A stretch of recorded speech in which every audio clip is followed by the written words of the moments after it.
இந்த காலை வேளையிலும் தேவன் நம்மத்திலே எழுந்தருளி இருக்கிறதுக்காய் நான் தேவனை ஸ்தோத்திரிக்கிறேன்.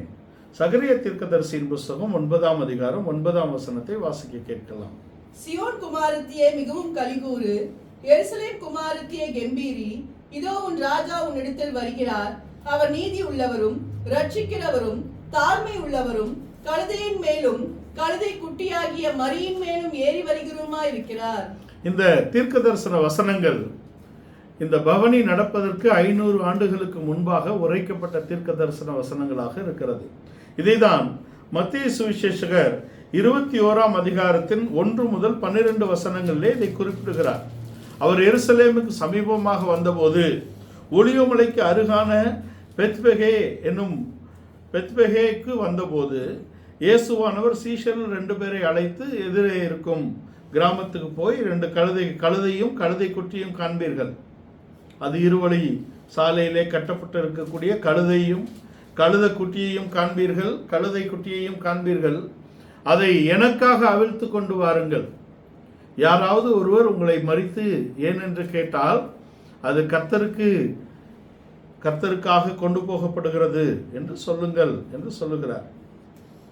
அதுக்கு பின்பாக நடக்கக்கூடிய காரியங்கள் 12ஆம் வசனம் வரைக்கும் அது எழுதப்பட்டிருக்கிறது. மத்திய எழுதின சுவிசேஷம் 21ஆம் அதிகாரத்தின் 1 முதல் 12 வசனங்கள் வரைக்கும் இந்த காரியங்கள் எழுதப்பட்டிருக்கிறது.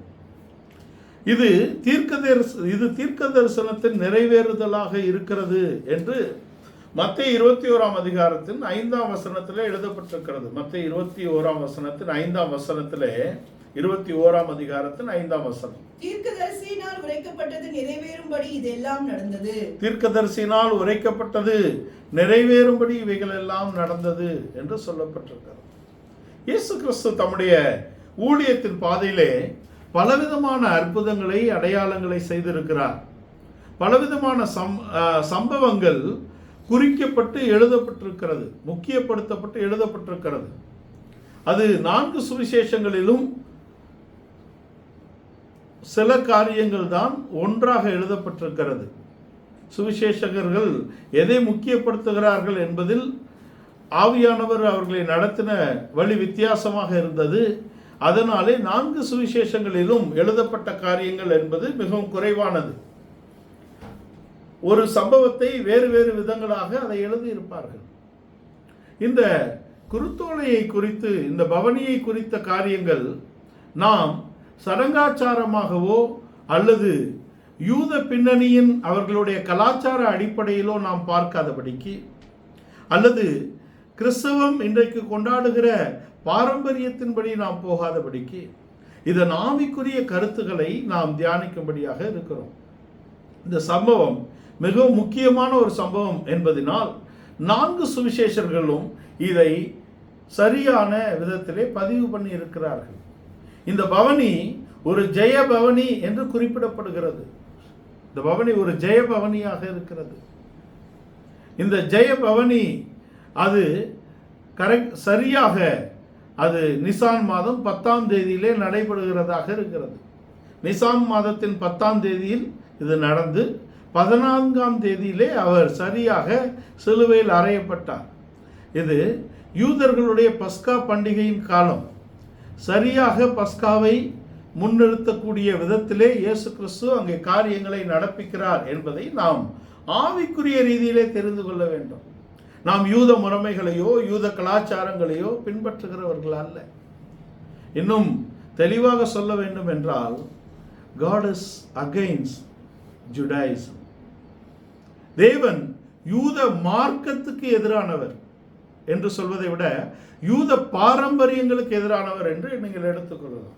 யூதர்கள் பின்பற்றக்கூடிய சில மனிதரால் ஏற்படுத்தப்பட்ட பாரம்பரியங்களை தேவன் முற்றிலுமாக எதிர்க்கிறார், புறக்கணிக்கிறார் என்பதை நாம் அறிந்து உணர்ந்து கொள்ள வேண்டும்.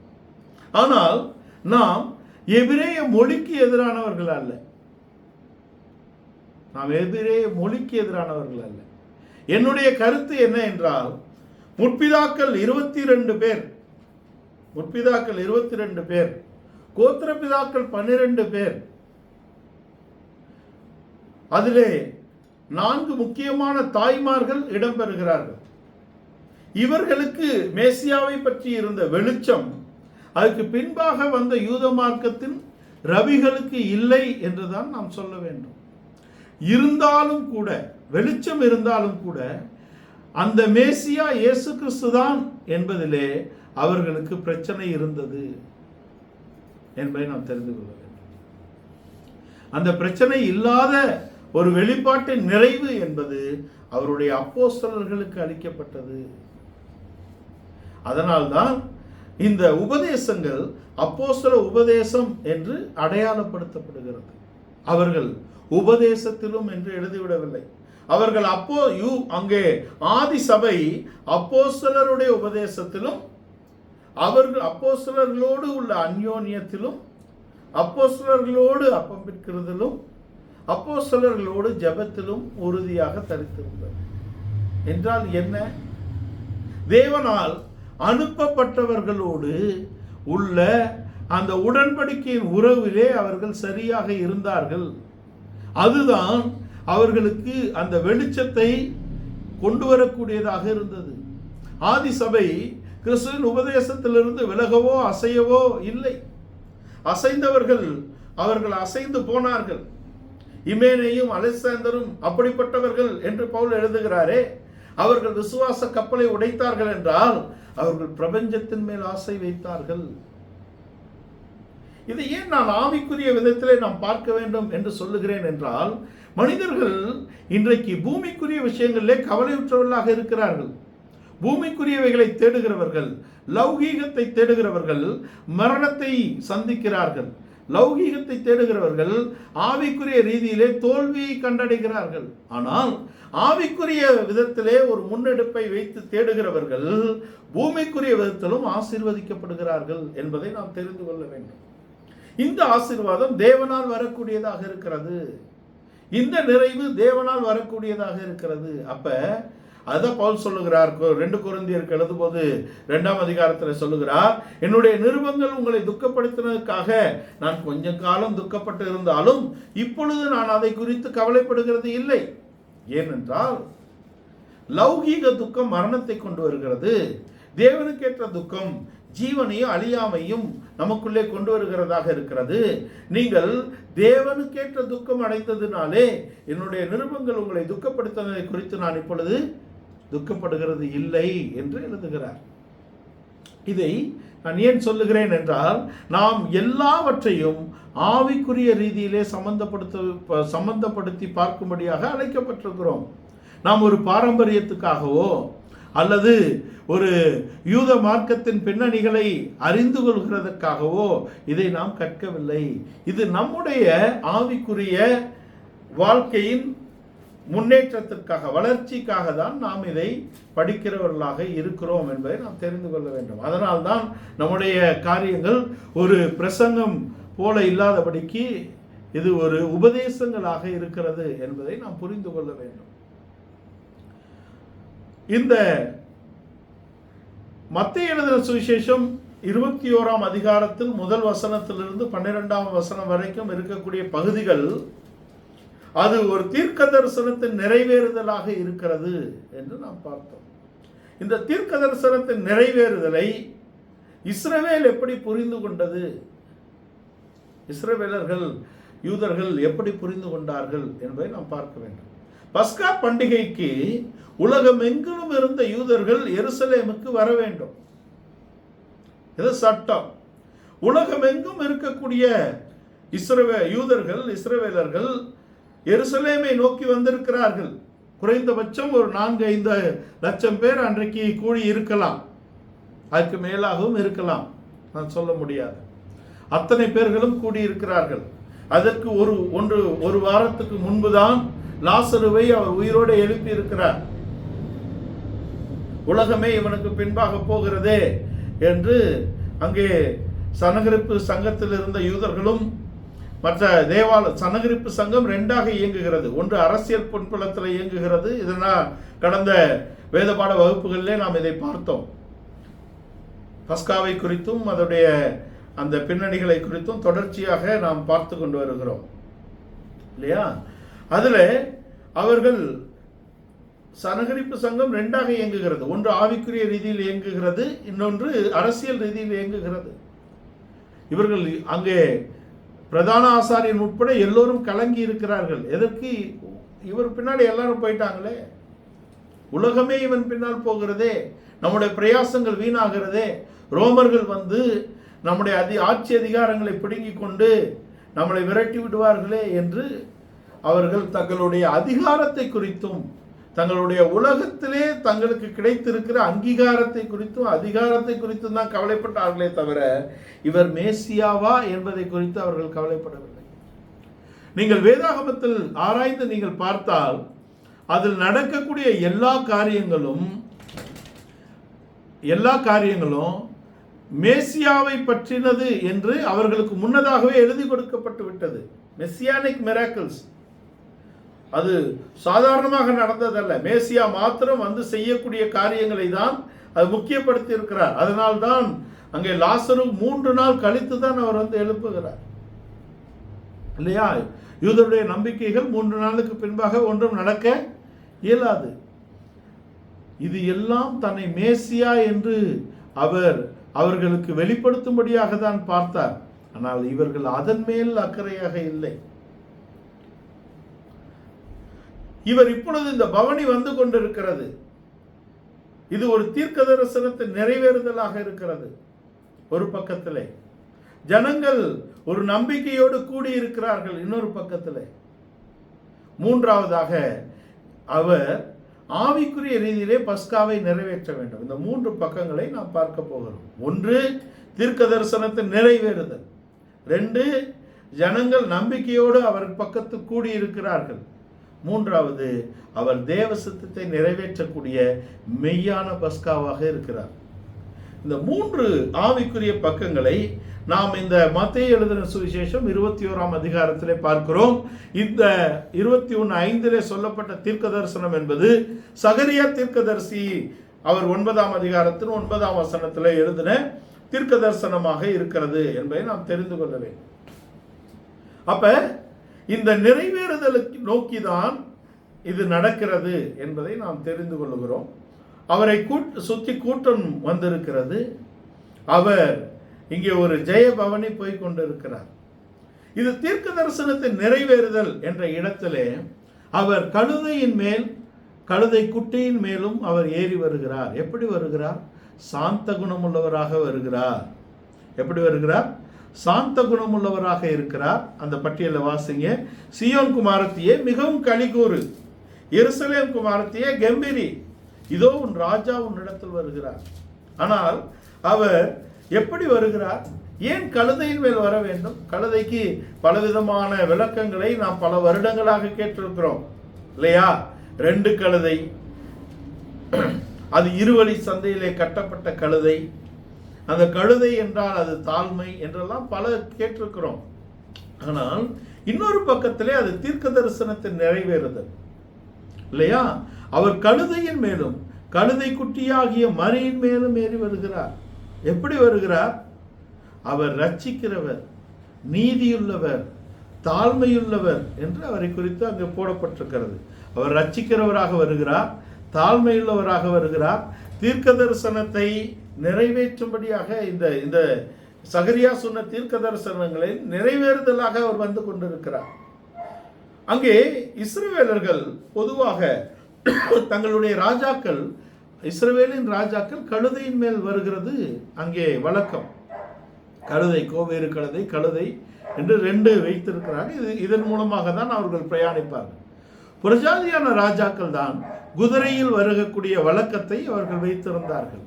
நீங்கள் 2 ராஜாக்கள் 9ஆம் அதிகாரத்தில் பார்த்தாலும் 2 ராஜாக்கள் 9ஆம் அதிகாரத்தில் அங்கே சாலமோனை தன்னுடைய கோவேறு கழுதையின் மேல் ஏற்றி கொண்டு வரும்படியான கட்டளையை தாவீது அங்கே வைக்கிறார். 13ஆம் வசனம்.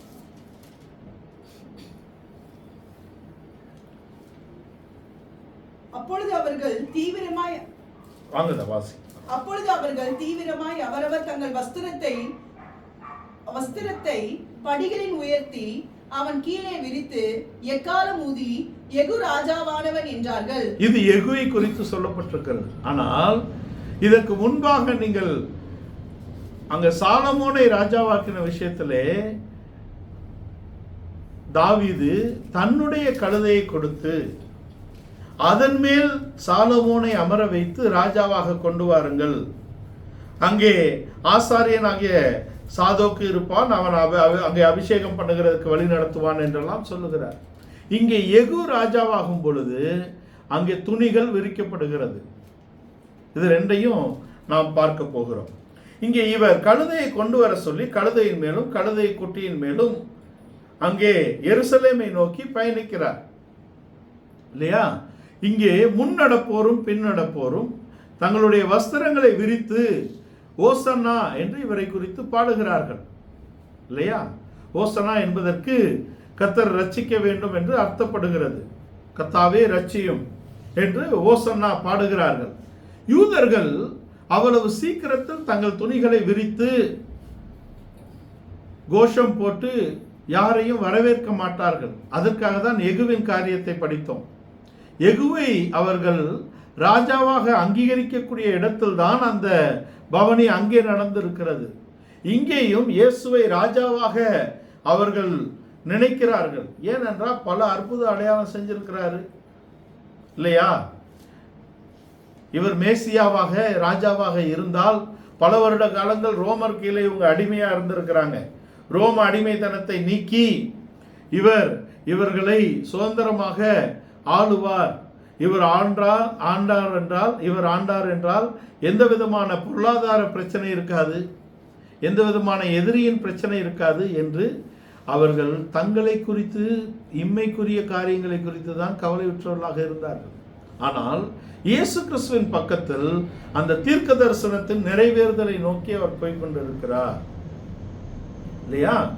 இந்த கழுதையின் மேலும் கழுதை குட்டியின் மேலும் அவர் பயணித்து வருகிறதுனால் தங்களுக்கு எழுத்தின்படி இவர் ராஜாவாக இருப்பார் என்பது அவர்களுடைய காரியமாக இருக்கிறது. அந்த பவனி அப்படியே போய் எருசலேமுக்கு போகும் பொழுது 2 வழி அங்கே பிரியும். வலது பக்கத்தில் போனால் அரண்மனை ஏரோதின் அரண்மனையை நோக்கி போகலாம், இடது பக்கத்தில் போனால் எருசலேம் ஆலயத்தை நோக்கி போகலாம். இவர்களுடைய எண்ணம், ஜனங்களுடைய எண்ணம் என்ன? இவர் வலது பக்கத்திலே திரும்பி ரோமருடைய ராஜ்யத்திலிருந்து நம்மை விடுதலையாக்கி ஆளுகைக்கு வருவார், அரண்மனையை நோக்கி போவார் என்று பார்க்கிறார்கள். ஆனால் இயேசு கிறிஸ்து அங்கே ஆலயத்தை நோக்கி போகிறார்.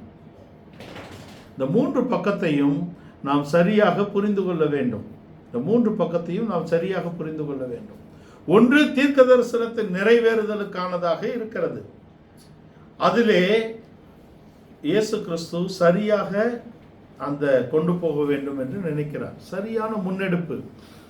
அவர் தீர்க்க தரிசனத்தின் நிறைவேறுதலை குறித்து அவர் சரியாக இருக்கிறார். ஆனால் ஜனங்கள் அதை குறித்து எந்த விதமான புரிதலும் இல்லாதபடிக்கு தான் அன்றைக்கு இருக்கிறார்கள். உலகமெங்கிலும் இருந்து வந்த யூதர்கள் என்ன நினைக்கிறார்கள்?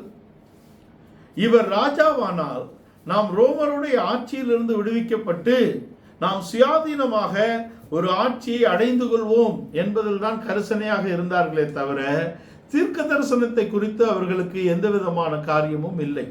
நீங்கள் சகரியா தீர்க்க தரிசன புஸ்தகத்தின் 9ஆம் வசனத்தை வாசிக்க கேட்டோம். 10ஆம் வசனத்திலிருந்து நீங்கள் வாசிப்பீர்கள் என்றால்,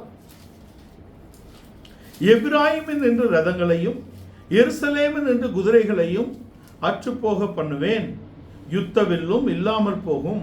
அவர் ஜாதிகளுக்கு சமாதானம் கூறுவார். அவருடைய ஆளுகை ஒரு சமுத்திரம் தொடங்கி மறு சமுத்திரம் வரைக்கும், ஒரு நதி தொடங்கி பூமியின் எல்லைகள் பரியந்தம் செல்லும்.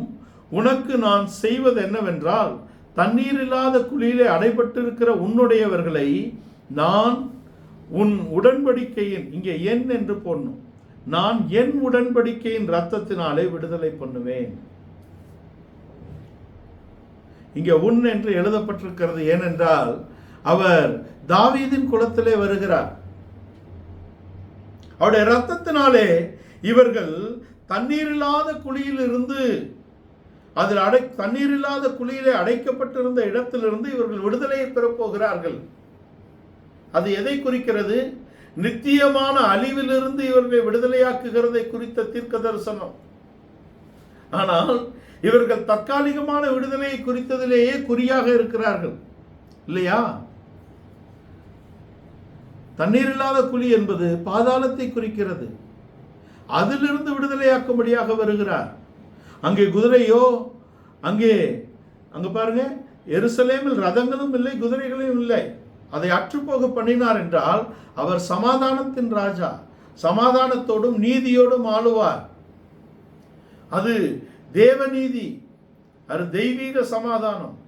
அது உங்களை அழிவிலிருந்து பாதுகாக்கக்கூடிய விடுதலையாக இருக்கிறது. ஆனால் இவர்கள் தற்காலிகமான அரசியல் விடுதலையை பார்க்கிறார்கள். இன்றைக்கும் கிறிஸ்தவம் இங்கு இந்த பாகுபாடு அற்ற விதத்தில் தான் பார்க்கிறது இல்லையா? இஸ்ரவேலின் யுத்தம் இப்ப நடந்துகிட்டு இருக்குது. நமக்கு வேதாகமத்தின் அடிப்படையில் இருக்கக்கூடிய இஸ்ரவேலருக்கும் அரசியல் அடிப்படையில் இருக்கக்கூடிய இஸ்ரவேலருக்கும் வித்தியாசம் தெரியணும் இல்லையா? இஸ்ரவேல் எதை செய்தாலும் சரி என்று சொல்வதற்கு ஒரு மார்க்கம் நாம் அல்ல. ஆனால் இவை எல்லாம் தேவ திட்டத்தின்படி நடக்கிறது என்பதிலே நாம் உறுதியாக இருக்கிறோம். ஆனால் நமக்கு வேதத்தின்படி உள்ள ஆவிக்குரிய இஸ்ரவேலருக்கும் எழுத்தின்படியான ஆவிக்குரிய இஸ்ரவேலருக்கும் இன்றைக்கு அரசியல் ரீதியான எழுத்தின்படியான இஸ்ரவேலருக்குமான வித்தியாசம் நமக்கு தெரிந்திருக்க வேண்டும். அன்றைக்கு எழுத்தின்படியாக கூடியிருந்த இஸ்ரவேலர்கள் ரோமருடைய ஆட்சியிலிருந்து தற்காலிகமான விடுதலையை நோக்கிதான் இந்த தீர்க்க தரிசனங்களை முன்வைத்தார்களே தவிர நித்தியமான விடுதலையை நோக்கி இல்லை. அவர்களை விடுதலையாக்கக்கூடிய ராஜாவாக இவரை எதிர்பார்த்தார்கள். ஏன்? அவருடைய பிறப்பில் தேடி வந்தவர்கள் கூட அரண்மனைக்கு தானே போனாங்க. எழுத்தின்படி ராஜாவாக அவர் வரவில்லை. ஏன் அவர் எழுத்தின்படியான ராஜாவாக வரவில்லை? அதை நம்ம தெரியும். நம்முடைய வாழ்க்கையிலும் பல காரியங்களை நாம் எதிர்பார்க்கிறோம். நாம் எதிர்பார்க்கிறபடி அது நடக்க போகிறது இல்லை.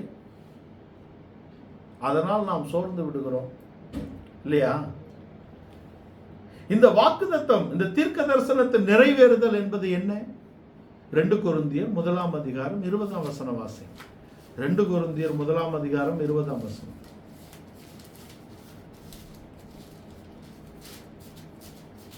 தேவனுடைய வாக்குத்தத்தங்கள் எல்லாம் எங்களால் தேவனுக்கு மகிமை உண்டாகும்படி தேவனுடைய வாக்குத்தத்தங்கள் எல்லாம் இயேசு கிறிஸ்துவுக்குள் ஆம் என்றும் அவருக்குள் ஆமென் என்றும் இருக்கிறதே. இயேசு கிறிஸ்துவுக்குள் ஆமென், ஆம் என்றும் ஆமென் என்றும் இருக்கிறது. In Christ. ஆனா நாம் எதிர்பார்க்கிறது பை கிரைஸ்ட் இல்லையா? கிறிஸ்துவினால் ஏதாவது நடந்து விடாதா? இயேசு வருகிறார் என்று கேட்டபோது பர்த்திமேயு ஏதாவது நடந்துவிடும் என்று அவன் நினைக்கிறான். அது இமைக்காக அவனுடைய வாழ்க்கையில் நடக்கக்கூடிய அற்புதமாக இருக்கிறது இல்லையா? அது தமிழ்ல பர்த்திமேயு பேருன்னே நினைச்சிட்டோம் இல்லையா? பார்த்திமேயு, அவன் திமேயின் குமாரன். தமிழ்ல 2 முறை 2யுமே போட்டாங்க. திமேயின் குமாரன் ஆகிய பர்த்திமேயுன்னு போட்டிருக்காங்க. ஆனால் பார் என்றால் குமாரன். பார் என்பது அடாப்டட் சன், பென் என்பது பயாலஜிக்கல் சன். பார்த்திமேயு என்றுதான் இருக்கிறது இல்லையா? பார்க்கும் குமாரன் என்று அர்த்தம் இருக்கிறது. அது சட்டப்படியாகவும் இருக்கிறது. பயாலஜிக்கலையும் அப்படி அட்ரஸ் பண்றாங்க சில இடத்துல. பார்த்திமேயு, திமேயின் குமாரன், ஒரு அற்புதம் நடக்கும் என்று நினைத்து சத்தமிடுகிறான். தாவீதின் குமாரனே எனக்கு இறங்கும். நாம் இன்றைக்கும் மேசியாவை நோக்கி, நம்முடைய இரட்சகரை நோக்கி, நம்முடைய மணவாளனை நோக்கி நாம் இம்மைக்கான காரியங்களை எதிர்பார்த்து இருக்கிறோமா? ஒரு பெணியாளி அங்கே 38 வருடங்களாக அந்த குளத்தின் அருகே இருக்கிறான். அந்த குளம் எங்கே இருக்கிறது? ஆட்டு வாசலுக்கு போகக்கூடிய வழியிலே இருக்கிறது இல்லையா? பை த ஷீப் கேட் தான் போட்டிருக்கோம் ஆங்கிலத்தில். ஏன்னா is not in the sheep cat, he should go in, get in, உள்ள போகணும். ஆட்டு வாசலுக்கு உள்ளாக போக வேண்டும். நானே வாசலாய் இருக்கிறேன். அவர் தான் ஆட்டு வாசல் இல்லையா? அந்த வாசலுக்கு உள் பிரவேசித்து தான் நாம் இன் கிரைஸ்ட் தான். நம்முடைய வாக்குத்தத்தங்கள், நம்முடைய உடன்படிக்கை, நம்முடைய வாழ்வு, நித்திய வாழ்வு எல்லாம் கிறிஸ்துவுக்குள் இருக்கிறது. கிறிஸ்துவினால் கிடைப்பதையே நாம் நோக்கி இருக்கக்கூடிய, கிறிஸ்துவினால் நித்திய வாழ்வு கிடைக்கிறது. அது எப்பொழுது அது உறுதியாக்கப்படுகிறது? நாம் கிறிஸ்துவுக்குள் இருக்கும் பொழுது. ஒருவன் கிறிஸ்துவோடு இருந்தால் அல்ல, ஒருவன் கிறிஸ்துவுக்குள் இருந்தால், அவருக்குள் நாம் இருக்கிறோம், வாழ்கிறோம், அசைகிறோம். ஆனால் இவர்கள் தீர்க்க தரிசனத்தின் நிறைவேறுதலை வெளிப்படையாக அரசியல் ரீதியாக பெற்றுக்கொள்ளும்படியாக நினைக்கிறார்கள். 3.5 வருஷம் அவரோடு இருந்தவர்களும் அதான் நினைக்கிறாங்க. 3.5 வருஷம் அவரோடு நெருக்கமாக இருந்தவர்கள், ஒரே தட்டில் சாப்பிட்டு ஒரே இடத்தில் படுத்து உறங்கி, அவர் கப்பர்நகூமுக்கு அவர் தன்னுடைய வீடு ஷிஃப்ட் ஆகி வந்ததுக்கப்புறம் அவரோடே தான் இருக்கிறாங்க. கப்பர்நகூமிலே அந்த சப்பானியை கொண்டு வந்த இடத்தில் பிரித்தது கிறிஸ்துவின் வீடு தான். அவர் அவருடைய வீட்டுக்கு திரும்பி இருக்கிறார். அப்படி 3.5 வருட காலங்கள் இரவு பகல் தங்கள் குடும்பங்களை விட்டு அவரோடு இருந்தார்கள். எதுக்குன்னு ஒரு பதில் சொல்றாங்க. எதுக்கு இருந்தோம்? மரித்து உயிரோடு எழும்பி வந்திருக்கிறார். இப்பதான் குட்டு வெளிப்படுகிறது. இக்காலத்திலா ராஜ்யத்தை எங்களுக்கு தருவீர். மினிஸ்டர் ஆகலான்னு இருந்திருக்கிறாங்க. 12 கோத்திரத்தை ஆள்றதுக்கு எப்படியாவது இவர் மினிஸ்டர் ஆகிருக்கிறாரு இல்லையா? இவங்களை ஆளலாம். கூட இருந்தவங்க 12 பேரே இப்படிதான் நினைச்சிருக்காங்கன்னா, இந்த லட்சக்கணக்காக கூடி வந்த யூதர்கள் நினைத்ததில் எந்த விதமான தவறு இல்லை. அப்படிதான் இருக்குது. ஏனென்றால் தவறு இல்லை என்று நான் சொல்வது, அவர்களுடைய புரிதல் அந்த அளவில் மாத்திரம்தான் இருந்தது. அவர்கள் ராஜாவை எதிர்பார்த்தார்கள். அவர் ஏன் ராஜாவாக வரவில்லை? ஏன் ராஜாவாக வரவில்லை? அவர் இப்ப என்னவா வந்திருக்கிறாரு? ஆசாரியனாக வந்திருக்கிறார், பலியாக வந்திருக்கிறார். 2 பக்கம் இருக்குது. ஒரு பக்கம் பலியாகி இவர்களை மீட்கும்படியாக வந்திருக்கிறார், இன்னொரு பக்கம் ஒரு புதிய ஆசாரிய முறைமையை ஏற்படுத்தும்படியாக வந்திருக்கிறார். அது புதிதல்ல, அது பழையதுதான், ஆனால் கைவிடப்பட்டதாக இருக்கிறது. ஆதியாகமம் 14ஆம் அதிகாரத்தில் மெல்கிசேதேக்கு வந்த பின்பு அந்த மெல்கிசேதேக்கின் முறைமையை ஆபிரகாமின் சந்ததி பின்பற்றி இருக்க வேண்டும். ஆனால் அதுக்கப்புறம் பின்பற்றவே இல்லை. இப்பொழுது மெல்கிசேதேக்கின் முறைமையின் ஆசாரியனாக கிறிஸ்து வெளிப்படுகிறார். அந்த புதிய மார்க்கத்தை இவர்களுக்கு, ஆரோனின் மார்க்கத்தை நிறைவேற்றி மெல்கிசேதேக்கின் மார்க்கத்தை அவர் அங்கே ஏற்படுத்தும்படியாக வந்திருக்கிறார். ஏன் இது இப்படி நடந்தது? ஏன் அவர் எழுத்தின்படி ராஜாவாக வரவில்லை? அவர் கழுதையின் மேல் ஏறி வந்தாலும் அவர் ராஜாவாக, அவர் அங்கே ராஜாசனத்தை பிடிப்பதற்காக அரண்மனையை நோக்கி அவர் போகவில்லை. பெரும் கூட்டத்தின் நம்பிக்கை என்ன? இவர் நம்முடைய ராஜா, ரோமருடைய ஆட்சியிலிருந்து நம்மை விடுதலையாக்கி இவர் நம்மை நடத்துவார். ஆனால் இதெல்லாம் நிறைவேறாததற்கு ஒரு பின்னணி இருக்கிறது. நியாயாதிபதிகள் ஆண்டு வந்த காலத்தில் சாமுவேல் தலையெடுக்கும் பொழுது இவர்கள் தேவன் தங்களை ஆளாதபடிக்கு தேவ ஜனம் ஒரு ராஜா வேண்டும் என்று கேட்கிறது. உலகத்தில் எல்லா ஜாதிகளும் இருப்பது போல எங்களுக்கும் ஒரு ராஜா வேண்டும் என்று கேட்டார்கள். அப்ப சாமுவேல்கிட்ட தேவன் சொல்றாரு, நான் அவர்களை ஆளாதபடிக்கு என்னை தள்ளினார்கள். அப்படின்னா என்ன?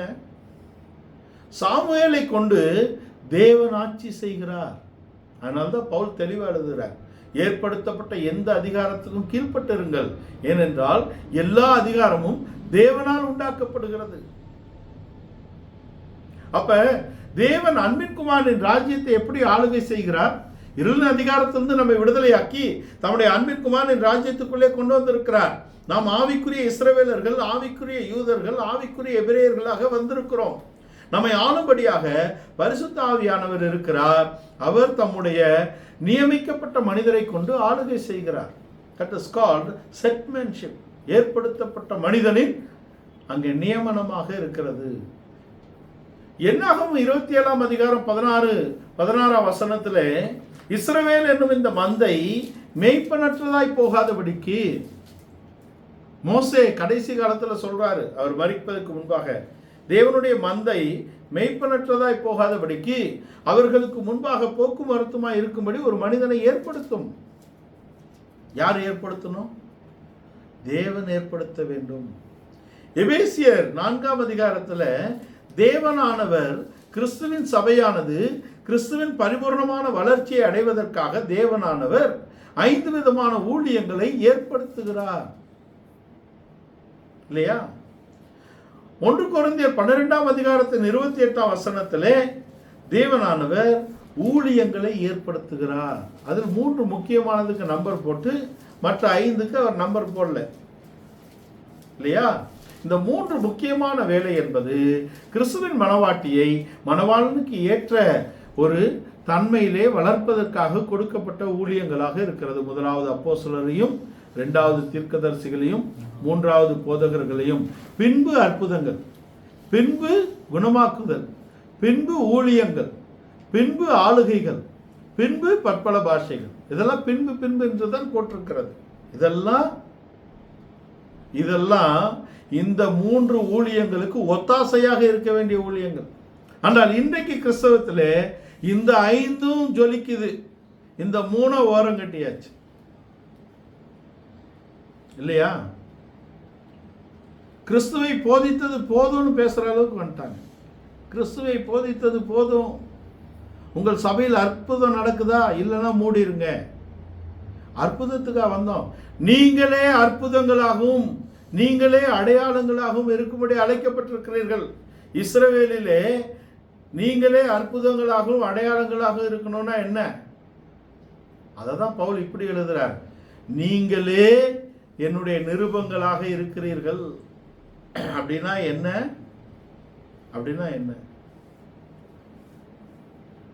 வார்த்தையை நீங்கள் மாம்சமாக மாற்ற வேண்டும். வார்த்தை மாம்சமாகி நமக்குள்ளே வாசம் பண்ணினார் இயேசு கிறிஸ்து. இப்போ நீங்கள் ஒவ்வொருவரும் உங்கள் மாம்சத்திலே வார்த்தையை நிறைவேற்றினால் நீங்கள் மாம்சத்தில் இருந்து தேவனுடைய வார்த்தையாக மாறக்கூடிய இடத்துக்கு வருகிறீர்கள். வழங்குதா? அப்ப நம்முடைய ஜீவியத்திலே தேவனுடைய வார்த்தையை நடப்பிக்கும்படியான ஒரு அவகாசம் நமக்கு கொடுக்கப்பட்டிருக்கிறது. நீங்கள் உங்கள் ஜீவியத்திலே தேவனுடைய வார்த்தையை நிறைவேற்றுவீர்களானால் நீங்கள் தேவனுடைய குமாரனாக இருப்பீர்கள், குமாரனுடைய மனவாட்டியாக ஜொலிப்பீர்கள். இதற்காக தான் அழைக்கப்பட்டிருக்கிறோம். ஆனால் இஸ்ரவேல் தேவன் தன்னை ஆளாதபடிக்கு ராஜா கேட்டார்கள்.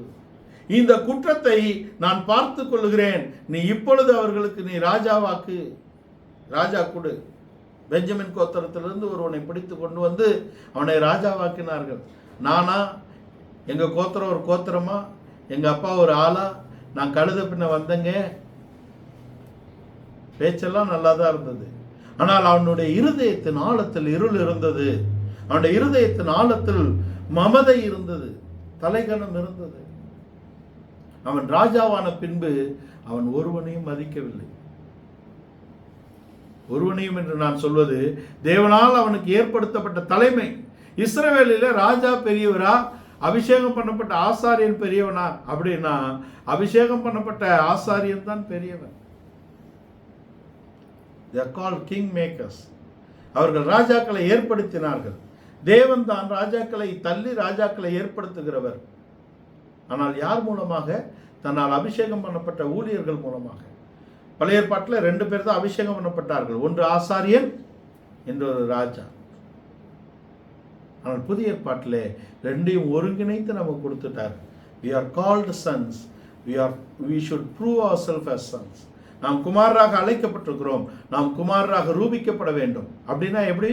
அவருடைய வார்த்தைகளை நம்முடைய ஜீவியத்திலே அபியாசப்படுத்தி நாம் குமாரராக மாற வேண்டும், வளர வேண்டும், ரூபாந்தரப்பட வேண்டும். அப்படிப்பட்ட we are called kings, we should become king. We are called priest, we should become priest. நாம் ராஜாவாக அழைக்கப்பட்டோம், ராஜாவாக வேண்டும். நாம் ஆசாரியராக அழைக்கப்பட்டோம், நாம் ஆசாரியராக வேண்டும். நாம் உலகத்துக்கு உப்பாக அழைக்கப்பட்டிருக்கிறோம், நாம் சாரமற்று போகக்கூடாது. நாம் பட்டணத்தின் மேல், அங்கே மலையின் மேல் இருக்கக்கூடிய பட்டணமாக அழைக்கப்பட்டிருக்கிறோம், நாம் இருளுக்குள் போய்விடக்கூடாது. ஐ ஆம் ஸ்டேட்மெண்ட் இருக்கு, ஐ ஆம் லைஃப். நானே ஜீவன், நானே வழி, நானே ஜீவ அப்பம், நானே திராட்சை செடி, நானே வெளிச்சம். ஐ ஆம் லைட் இல்லையா? நானே உலகத்துக்கு ஒளியாக வந்தவர். இது எல்லாம் நம்ம மேலேயும் சொல்லியிருக்கார். நான் வெளிச்சமாக இருக்கிறேன், நீங்கள் உலகத்துக்கு வெளிச்சமாக இருக்கிறீர்கள். நானே ஜீவ வழியாக இருக்கிறேன், உங்களிடத்திலிருந்து ஜீவன் புறப்பட்டு ஓடும். நானே ஜீவ நதியாக இருக்கிறேன், என்னை விசுவாசிக்கிறவனிடத்திலிருந்து ஜீவ தண்ணீர் உள்ள ஊற்று நிரம்பி ஓடும். நான் உலகத்துக்கு சாரம் உண்டாக்கும்படியாக வந்தேன், நீங்கள் உலகத்துக்கு சாரமாக வைக்கப்பட்டிருக்கிறீர்கள். இதையெல்லாம் நாம் நினைவு கூற வேண்டும். அப்ப இது எழுத்தின்படியானது அல்ல, இது ஆவிக்குரியது என்பதை புரிந்து கொள்ள வேண்டும். எழுத்தின்படியான இஸ்ரவேலர்கள் எழுத்தின்படி தேவன் ஆளாதபடிக்கு தள்ளி ராஜா கேட்டார்கள். அவர்கள் ராஜா எதிர்பார்த்த போது அவர் ராஜாவாக வரவில்லை, அவர் ஆசாரியனாக வந்திருக்கிறார், அவர் பலியாக வந்திருக்கிறார். முதல்ல, இரண்டாவது ஒரு ஆசாரியத்துவத்தை ஏற்படுத்தும்படியாக வந்திருக்கிறார். இப்ப இவர்கள் அவர் அரண்மனை நோக்கி பிரயாணிப்பார் என்று நினைத்தார்கள். அவர் அங்கே ஜனம் விரும்பினதை அவர் செய்யவில்லை. நான் யாரை நாடி போதிக்கிறேன்? பவுல் கேட்கிறார், நான் மனுஷரையா தேவனையா? யாரை நாடி போதிக்கிறேன்? யாரை பிரியப்படுத்த பார்க்கிறேன்? நான் இன்னும் மனுஷரை பிரியப்படுத்துகிறவனாக இருந்தால் நான் தேவனுடைய ஊழியக்காரன் அல்லவே. ஒரு ஊழியக்காரரே இப்படி சொல்றாரு, ஒரு குமாரன் எப்படி சொல்லுவார்? ஜனத்தை திருப்திப்படுத்தும்படியாக கிறிஸ்து வரவில்லை, தேவ சித்தத்தை பரிபூர்ணப்படுத்தும்படியாக வந்திருக்கிறார். அவர் தன்னுடைய மரணத்தை முன்னோக்கி போய் கொண்டிருக்கிறார், தன் பலியாக்கப்படுவதை முன்னோக்கி போய் கொண்டிருக்கிறார். இது ஜெயமாக இந்த பவனி சொல்லப்பட்டாலும் அவருடைய ஜெயபவனி ஆலயத்தை நோக்கி போகிறது. மக்கள் விரும்பினதை தேவன் செய்வார், ஆனால் மக்கள் விரும்பின நேரத்தில் அல்ல. அவர் ராஜாவாக வரப்போகிறார். இன்றைக்கு கழுதையின் மேல் வந்தாரே, அவர் இன்னொரு முறை ராஜாவாக வரப்போகிறார். அவர் நீதியின் ஆட்சியை பூமியிலே நிலைநிறுத்தும்படியாக வரப்போகிறார். சாலமோனின் ஆட்சி அதுக்கு முன்னடையாளமாக இருக்கிறது. அவனவன் தன் அத்திமரத்தின் கீழும் தன் திராட்சை செடியின் கீழும் அங்கே சுகமாக படுத்து ஓய்வெடுக்கும் காலம் சாலமோனின் காலம். அது இயேசு கிறிஸ்துவின் 1000 வருட அரசாட்சிக்கு முன்னுதாரணமாக இருக்கிறது. அங்கே ஒருவனும் தன் கத்தியையோ தன்னுடைய போர் ஆயுதங்களையோ அவன் அங்கே செய்கிறது இல்லை. அவைகளை மண்வெட்டிகளாக அவர்கள் மாற்றிவிட்டார்கள். என்றால் என்ன? அவர்கள் தங்களுடைய பலனை புசித்து திருப்தியாக போகிறார்கள் என்ற அர்த்தம். அது கிறிஸ்துவின் நீதியான ஆட்சியாக இருக்கிறது. அவர் இப்ப எங்க போயிட்டு இருக்கிறாரு? பலியாகும்படியாக போய் கொண்டிருக்கிறார். ஆலயத்தை நோக்கி போய் கொண்டிருக்கிறார். ஆலயத்தின் வைராக்கியத்தை அதுக்கு பின்னான வசனங்களில் அவர் வெளிப்படுத்துகிறார். தன் தகப்பன் வீடு அது வியாபார ஸ்தலம் அல்ல என்பதை அங்கே வெளிப்படுத்துகிறார். ஆனால் அவருடைய பவனி எதை நோக்கி போகிறது? ஆலயத்தை நோக்கி போகிறது. இப்பதான் அந்த யெகூவின் விஷயத்துக்கு வருகிறோம். இவரை ராஜாவாக இவர்கள் அங்கீகரித்ததினால்தான் தங்கள் வஸ்திரங்களை விரித்து போட்டார்கள். அவர் கழுதையின் மேல் வருகிறதுக்கு நான் அந்த தாவீதின் கழுதையை குறித்து சொன்னேன். சாலமோனை தான் இருக்கும் பொழுதே அவன் கழுதையின் மேல் ஏற்றி அவனை ராஜாவாக அபிஷேகம் பண்ணினான் என்று நாம் பார்க்கிறோம்.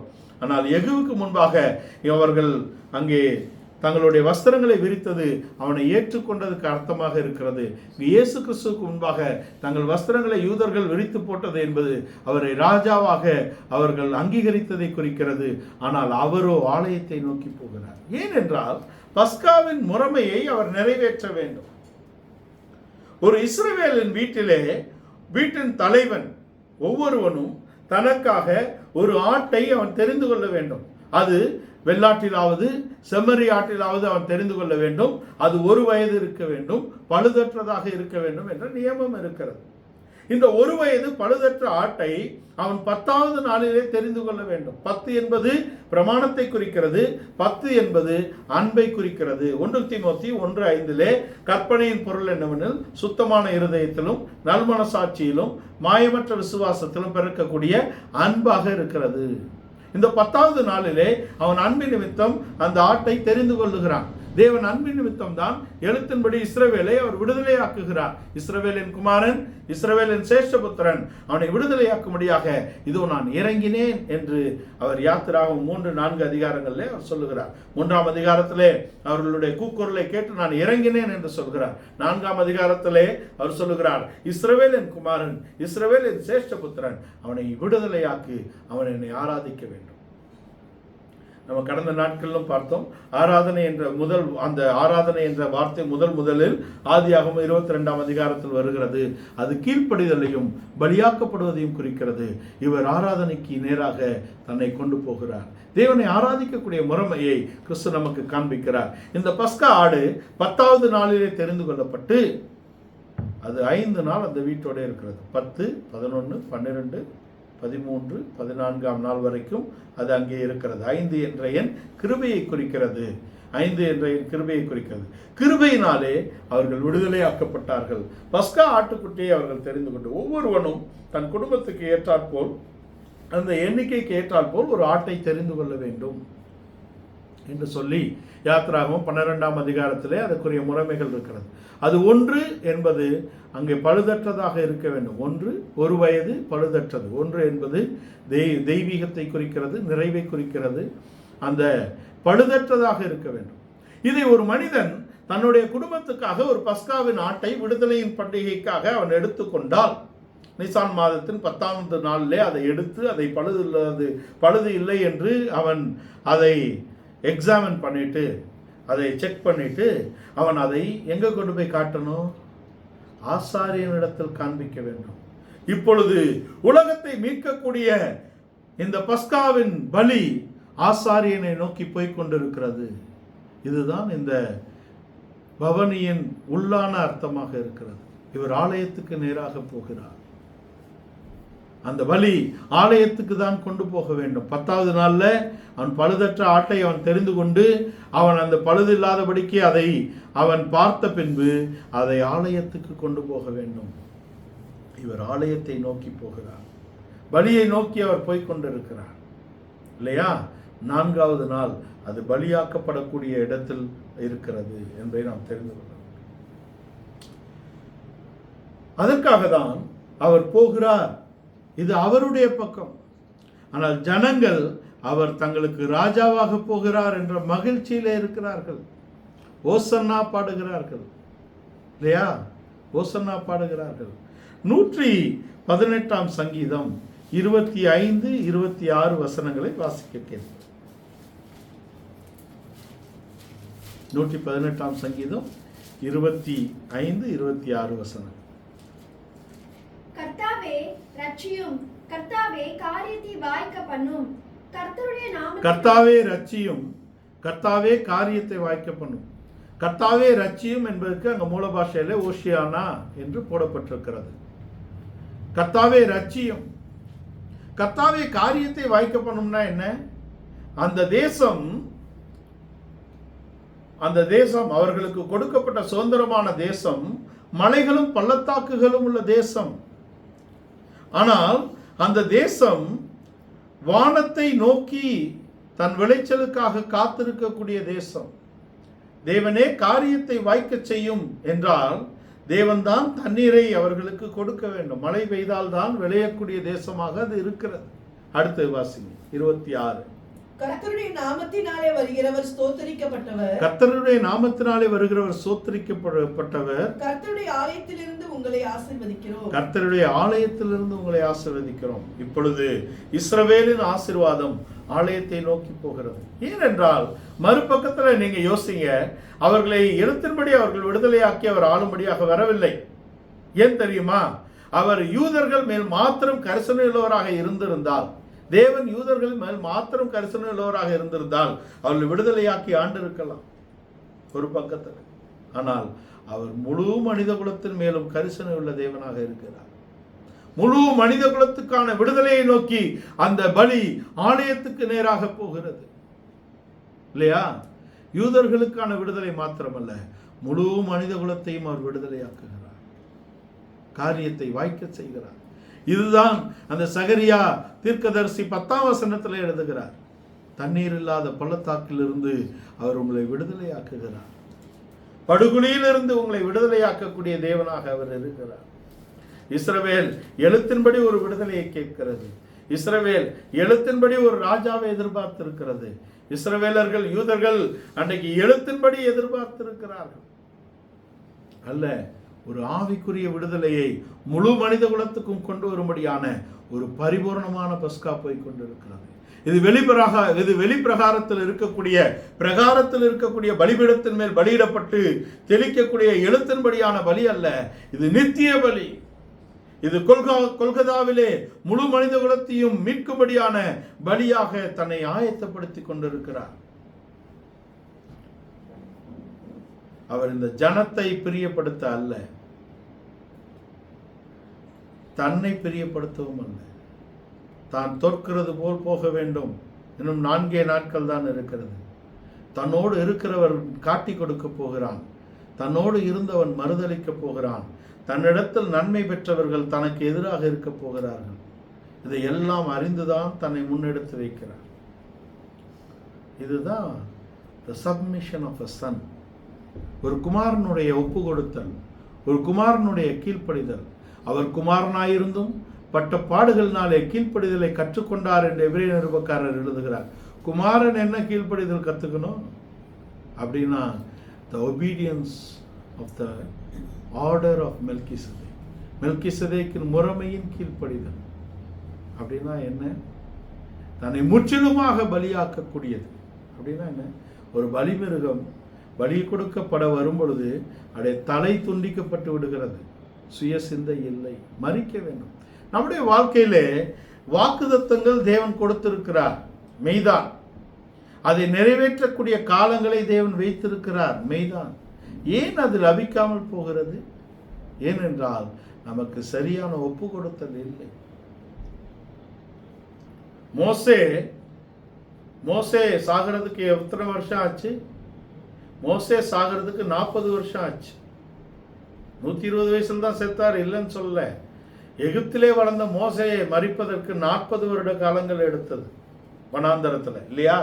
40 வருட காலங்கள் மோசே மரித்துதான் அங்கே இஸ்ரவேலை விடுதலையாக்கக்கூடிய நாயகனாக அவனை உயிர்ப்பிக்கிறார் தேவன், இல்லையா? பவுல் மரிக்க எத்தனை காலம் ஆச்சு? 14 வருடங்கள் ஆனது ஆச்சா? பவுலில் இருந்த பரிசேயன் முற்றிலுமாக சாக வேண்டும். 14 வருடம் கழித்து அவன் வருகிறான். அவன் கிறிஸ்துவுக்குள் புது சிருஷ்டியாக வருகிறான். 40 வருடம் கழித்து மோசே வருகிறார், கிறிஸ்துவுக்குள் புது சிருஷ்டியாக வருகிறார், இல்லையா? இப்பொழுது கிறிஸ்து தன்னை மரிக்க ஒப்பு கொடுக்கிறார் என்பது என்ன? இயேசு என்பது an addressing name. இயேசு என்பது அங்கே மனித ரூபத்தில் வந்த தேவகுமாரனை தான் குறிக்கிறது. ஆனால் கிறிஸ்து என்பது உலக தோற்றத்துக்கு முன்பாக இருந்த அபிஷேகம் பண்ணப்பட்ட தேவகுமாரனை குறிக்கிறது. நம்முடைய வளர்ச்சி, நம்முடைய பார்வை, நம்முடைய வாஞ்சை, நம்முடைய இயக்கங்கள் எல்லாம் இயேசுவோடு நின்று விட்டால் நம் பூமிக்குரிய காரியங்களோடு நின்று விடக்கூடாது. இயேசுவை நாம் கிறிஸ்துவாக அறிந்து கொள்ள வேண்டும். இயேசுவை கர்த்தராகிய இயேசு கிறிஸ்துவாக அறிந்து கொள்ள வேண்டும். இதெல்லாம் நம்முடைய ஆவிக்குரிய வளர்ச்சியின் படிகளாக இருக்கிறது. நாம் இயேசு என்ற அறிவோடு நின்று விட்டால் அவரை ராஜாவாக எதிர்பார்ப்போம். அவர் நம்மை ஆளுவார், விடுதலையாக்குவார் என்று எதிர்பார்ப்போம். பூமிக்குரிய காரியங்களை எதிர்பார்ப்போம் அல்ல. நம் ஆவிக்குரிய முன்னெடுப்பு நம்முடைய வாழ்க்கையில் எப்படி எடுக்க வேண்டும்? இயேசுவை கிறிஸ்துவாக அறிய வேண்டும். இயேசுவை கர்த்தராகிய இயேசு கிறிஸ்துவாக அறிய வேண்டும். இயேசுவை கிறிஸ்துவாக அறியும் போது நாம் அவருடைய மனவாட்டி என்ற இடத்துக்கு வருகிறோம். அவர் இம்மானுவேலாக நம்மோட கூட இருக்கிறார் என்ற புரிதலுக்கு வருகிறோம். நாம் அவருடைய மனவாட்டி என்ற இடத்துக்கு வருகிறோம். அங்க யோத் ஹே வாவ் ஹே என்ற இடத்துல 26, அதோடைய சிங்கிள் 8, ஒரு புதிய தொடக்கம் அங்கே இருக்கிறது. மோசேவுக்கு அந்த முச்செடியில் ஒரு புதிய தொடக்கம். அங்கே தமஸ்குவுக்கு போகிற வழியிலே அங்க ஒரு புதிய தொடக்கம். இங்கே கிறிஸ்துவோடு இந்த பவனி, ஜெயமான பவனி என்றாலும் அவருடைய கொல்கதாவில் தான் நம்முடைய புதிய துவக்கம் இருக்கிறது. அதை கிறிஸ்து நன்றாகவே அறிந்திருந்தார். தன்னுடைய சித்தத்தை பரிபூர்ணமாக ஒப்பு கொடுத்து விட்டார். இந்த பாத்திரம் என்னை விட்டு நீங்க கூடுமானால் நீங்கட்டும், ஆனாலும் என்னுடைய சித்தத்தின்படி அல்ல என்று சொல்லிவிட்டார். அவர் தனித்திருந்தார். தனி ஒருவனாய் அவர் ஆலையை மிதித்தார் என்று சொல்லப்பட்டிருக்கிறது. அவருடைய சிந்தையில் ஒன்றுதான் இருந்தது. தமக்கு முன்பாக வைக்கப்பட்ட சந்தோஷத்தின் பொருட்டு இவை எல்லாவற்றையும் அவர் சகித்தார். யூதர்களால், ரோமர்களால் வந்த சகல அவமானத்தையும் பாடுகளையும் அவர் சகித்தார். தமக்கு முன்பாக அவர் வைத்திருந்த சந்தோஷம் என்ன? கரை திரை பிழையற்ற ஒரு மகிமையான சபையாக தன்னுடைய மனவாட்டியை அவர் நிறுத்துவார் என்ற நம்பிக்கை. இந்த நம்பிக்கையினாலே தன்னை பலிக்கு ஆயத்தப்படுத்தக்கூடிய ஒரு நித்தியமான பஸ்காவாக கிறிஸ்து அன்றைக்கு வெளிப்பட்டார். கிறிஸ்துவோடு நாம் மரிக்க வேண்டும். மோசே தன்னை முற்றிலும் ஒப்பு கொடுத்து அவன் மரித்த இடத்தில்தான் அவன் இஸ்ரவேலின் தலைவனாக்கப்படுகிறான். பவுல் அப்போஸ்தலன் தன்னை முற்றிலும் மரிக்க ஒப்பு கொடுத்த இடத்தில்தான் அவனுக்கு கிறிஸ்துவின் ராஜ்யத்தின் வெளிச்சம் அங்கே மற்ற அப்போஸ்தலரை காட்டிலும் பகிரங்கமாக பிரத்யட்சமாக அவனுக்கு கிடைக்கிறது. தைரியமா சொல்றாரே, எருசலேமில் போய் நான் இதை பெற்றேன், இதை தான் பேசுகிறேன் என்று எருசலேமிலே போய் அவன் தலைமைக்கு விவரித்து காண்பித்தான். அவங்க என்ன தலைமை? நான் இதை இயேசுகிட்டே பெற்றேன் நேரடியாக சொல்லலை. சகலமும் ஒழுங்கும் கிரமமாய் செய்கிறார். எருசலேமுக்கு போய் அங்கே பேதுரு அப்போஸ்தலன் தலைமை, அங்கே யாக்கோபு மற்றவர்களும் இருக்கிறார்கள். அங்கு போய் நான் விவரித்து காண்பித்தேன் என்று சொல்லுகிறான். ஆனால் கலாத்தியருக்கு எழுதும்போது சொல்லுகிறான், நான் இதை ஒரு மனிதனிடத்தில் பெற்றதும் இல்லை கற்றதும் இல்லை. ஏனென்றால் கலாத்தியாவிலே பிரச்சனைகள் இருக்கிறது. நாம் தொடர்ச்சியாக அந்த வேதபாட வகுப்புகளிலே அதை நாம் கற்றுக்கொண்டு வருகிறோம். புளிப்பு. கிறிஸ்துவாகிய பஸ்கா நமக்காக ஆயத்தமாகி கொண்டிருக்கிறார். அந்த நாட்களை எழுத்தின்படி அனுசரிக்கும்படியான பாரம்பரிய கிறிஸ்தவத்தில் நாம் இல்லை. அதை யூத மார்க்கத்தில் ஆராயக்கூடிய, யூத முறைமைக்கு மாறக்கூடிய யூத கிறிஸ்தவர்களாக நாம் இல்லை. நாம் ஆவிக்குரிய கிறிஸ்தவர்கள். கிறிஸ்துவின் மனவாட்டி என்ற இடத்திலே நம்முடைய பஸ்கா எப்படி ஆயத்தமாக்கப்பட்டது என்பதை அறிந்து கொள்ளக்கூடிய நாம் எப்படி பலியாக்கப்பட வேண்டும் என்பதை உணர்ந்து கொள்ள வேண்டும். நம்முடைய மாம்சம் சாக வேண்டும், நம்முடைய சித்தம் சாகடிக்கப்பட வேண்டும், நம்முடைய உணர்வுகளை நாம் தேவனுக்கு ஒப்பு கொடுக்க வேண்டும். நாம் கிறிஸ்துவுக்குள் புதிய மனிதனாக, புதிய சிருஷ்டியாக, கிறிஸ்துவின் அந்த பரிபூர்ணத்துக்கு ஏற்ற, பரிசுத்தத்துக்கு ஏற்ற ஒரு ஜெயத்தை நாம் பெற்றுக்கொள்ள வேண்டும். கிறிஸ்துவுடையவர்கள் தங்கள் ஆசை இச்சைகளை சிலுவையில் அறைந்திருக்கிறார்கள். கிறிஸ்துவுடையவர்கள் உலகத்துக்கு சிலுவையில் அறையப்பட்டிருக்கிறார்கள். கிறிஸ்துவுடையவர்களுக்கு உலகம் சிலுவையில் அறையப்பட்டிருக்கிறது என்ற உபதேசங்களை நாம் பலமுறை கேட்ட தேவனுடைய சபையாக இருக்கிறோம். இந்த நாளிலும் அந்த பஸ்கா நமக்காக ஆயத்தமாக்கப்பட்டு அது ஜெய பவனியாக போய்கொண்டிருக்கிறது. அவர் ஆலயத்துக்கு நேராக போகிறார். 10வது நாளிலே அது ஆயத்தமாக்கப்பட்ட பஸ்கா. எழுத்தின்படியான பஸ்காவை அவர் நிறைவேற்றவில்லை. அவர் ஆவிக்குரிய ஒரு பஸ்காவை, ஒரு முழு மனித குலத்துக்கான மீட்பை கொடுக்கும்படியாக அவர் தன்னை ஒப்பு கொடுத்த இடத்திலே தேவ சித்தத்தை நிறைவேற்றும்படியாக இந்த பவனி போய்கொண்டிருக்கிறது. இந்த பவனிக்கு ஜெயபவனி என்றுதான் பெயர். அதை எங்கே ஜெயிக்கிறார்? கொலோசியர் 2ஆம் அதிகாரம் 14-15 வசனத்திலே, கொலோசியர் 2ஆம் அதிகாரம் 14-15 வசனங்களிலே நமக்கு எதிரடையாகவும் கட்டளைகளால் நமக்கு விரோதமாகவும் எழுதியிருந்த கையெழுத்தை அவர் குலைத்து சிலுவையின் மேல் ஆணி அடித்து வாசிங்க. நமக்கு எதிரடியாகவும் கட்டளைகளால் நமக்கு விரோதமாகவும் இருந்த கையெழுத்தை குலைத்து அதை நடுவில் இராதபடிக்கு எடுத்து சிலுவையின் மேல் ஆணி அடித்து துரைத்தனங்களையும் அதிகாரங்களையும் உரிந்து கொண்டு வெளியரங்கமான கோலமாக்கி அவைகளின் மேல் சிலுவையிலே வெற்றி சிறந்தார். இந்த பஸ்காவின் ரத்தம் எழுத்தின்படி பாரம்பரியமாக அந்த பிரகாரத்திலே பலியிடப்பட்ட பலி அல்ல. இது கொல்கதாவிலே நமக்காக பலியாகும்படியாக ஒரு நித்திய பலியை முன்னெடுத்து இந்த பவனி போய் கொண்டிருக்கிறது. இது மெய்யாகவே ஜெயபவனி தான். இது மனித குலத்தை தோல்வியில் இருந்து மீட்கக்கூடிய ஜெயபவனியாக இருக்கிறது. இது மனித குலத்தை அவநம்பிக்கை என்ற இடத்திலிருந்து மீட்கக்கூடிய நம்பிக்கையின் ஜெயபவனியாக இருக்கிறது.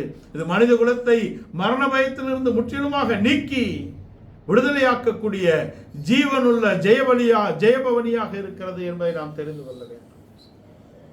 இது மனித குலத்துக்குள் நித்திய சமாதானத்தை கொண்டு வரக்கூடிய ஜெயபவனியாக இருக்கிறது. இந்த பவனியின் சத்தியங்களையும் அவர் பலியாக்கப்பட்டதின் சத்தியங்களையும் தொடர்ச்சியாக நம்முடைய ஜீவியத்திலே அறிந்து அதை நம்முடைய ஜீவியத்திலே அபியாசப்படுத்தபடியாக இந்த வெளிச்சத்துக்கு, இந்த வசனங்களுக்கு, இந்த உபதேசங்களுக்கு நம்மை முற்றிலுமாக ஒப்பு கொடுப்போம்.